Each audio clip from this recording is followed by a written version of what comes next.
오른쪽 눈에는 구형 ICL 그리고 왼쪽 눈에는 토릭 ICL을 선택해서 수술을 진행했습니다. 각막과 수정체가 있고 그 사이에 기존에 삽입했던 ICL이 있는 걸 확인할 수 있습니다.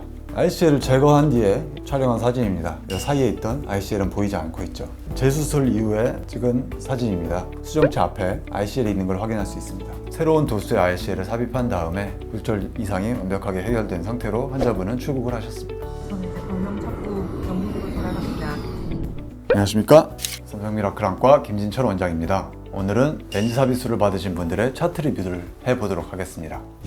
네, 안녕하세요. 저는 영국에서 거주하고 있는 박이라고 하고요. 오늘 이제 ICL 렌즈 삽입술 저는 재수술을 하러 왔어요. 자, 첫 번째 환자분은 15년 전에 양쪽 눈 모두 렌즈 삽입술을 받으신 적이 있습니다. 당시에는 시력이 안정적이었지만 15년이 지나면서 다시 근시가 진행돼서 다시 시력이 저하되는 현상을 겪으셨습니다. 그래서 올해 10월 7일에 저희 삼성 미라클 안과를 찾아주셔서 기존에 있던 ICL을 제거하고 재수술을 진행하게 되었습니다. 오늘은 드디어 이제 새 렌즈를 끼는 날입니다. 정말 떨립니다. 어제 저는 이제 수술을 하고 이제 오늘은 이제 진료를 보러 왔고요. 제가 진짜 그 끝나시자마자 제가 벌써 끝났어요? 라고 했을 정도로 정말 순식간에 너무 잘 해주셔가지고 지금 방명을 찾았습니다. 방명을 찾았고 저는 이제 방명 찾고 영국으로 돌아갑니다.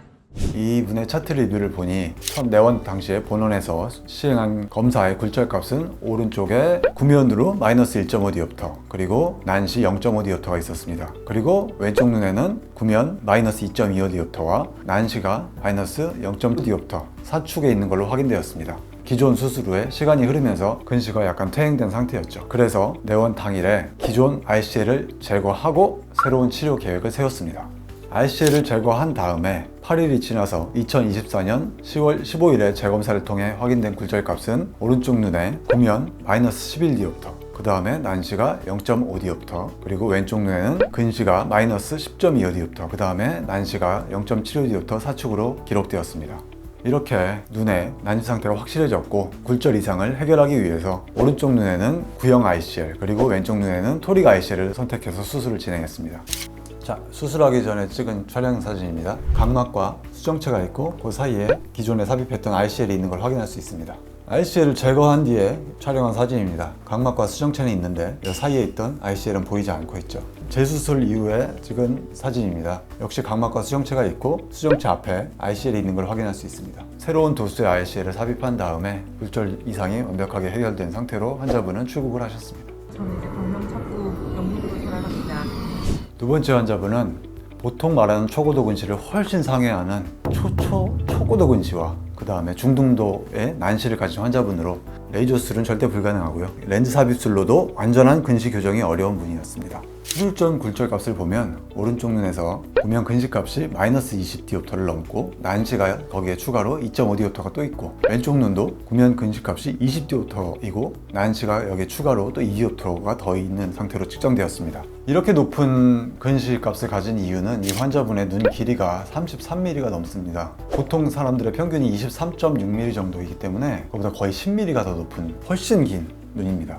그래서 저희 삼성 미라클 안과에서는 환자분의 초고도 근시와 난시를 동시에 교정하는 것을 목표로 해서 토릭 렌즈 삽입술을 시행하였습니다.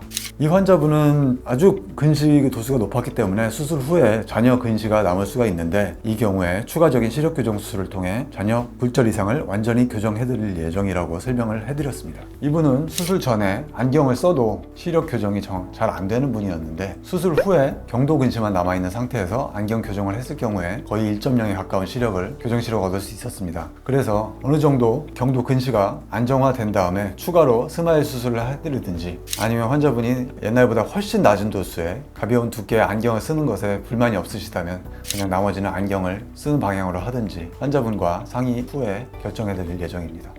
선생님, ICL 전에 많은 분들이 내피세포 감소에 대한 부분을 우려하고 걱정하시는데요. 이번에 설명해 주신 환자 두 분은 내피세포가 정상이었잖아요. 이렇게 ICL 후에도 내피세포 감소에 관해서는 안전하다고 해도 되겠죠? 수술 후에 직후의 내피세포의 감소는 수술 과정에서 내피를 건드렸을 경우에 발생을 하게 됩니다. 근데 ICL을 하는 경우에 대부분 환자분들은 전방의 깊이가 깊은 상태이기 때문에 수술할 때 조심해서 수술을 진행하고 별 문제가 없다면 수술 과정에서 내피세포는 감소하지 않습니다. 별 걱정은 안 하셔도 되겠습니다. 만약에 ICL 진행 시 눈속 공간이 좁거나 구조적인 이상이 있는 경우는 어떻게 하나요? 눈속 공간이 좁거나 구조적인 이상이 있는 분들의 경우에 그 상태에서 ICL이란 렌즈가 눈 속에 또 들어가게 되면 가뜩이나 좁은 게 더 좁아질 수가 있기 때문에 저희가 수술 전에 판단을 해서 검사 결과를 확인을 해서 너무 좁게 될 가능성이 있는 경우에는 ICL 수술은 진행을 하지는 않습니다. 토릭 ICL 후에 난시 교정이 덜 되는 케이스는 왜 그런 건가요? 난시 도수가 너무 높은 경우에 토릭 ICL로 최대 도수를 넣어도 교정이 다 안 되는 경우가 있고요. 이런 경우에는 추가적으로 레이저 수술을 해서 난시를 추가로 교정을 할 수가 있습니다. 하지만 이 증난시 방향으로 대체로 0.5디옵터 이내의 난시가 남아있는 경우에는 크게 시력에 영향을 주지 않고 이 정도의 증난시는 나이가 들면서 차차차차 감소하기 때문에 내버려 두어도 크게 문제는 없습니다.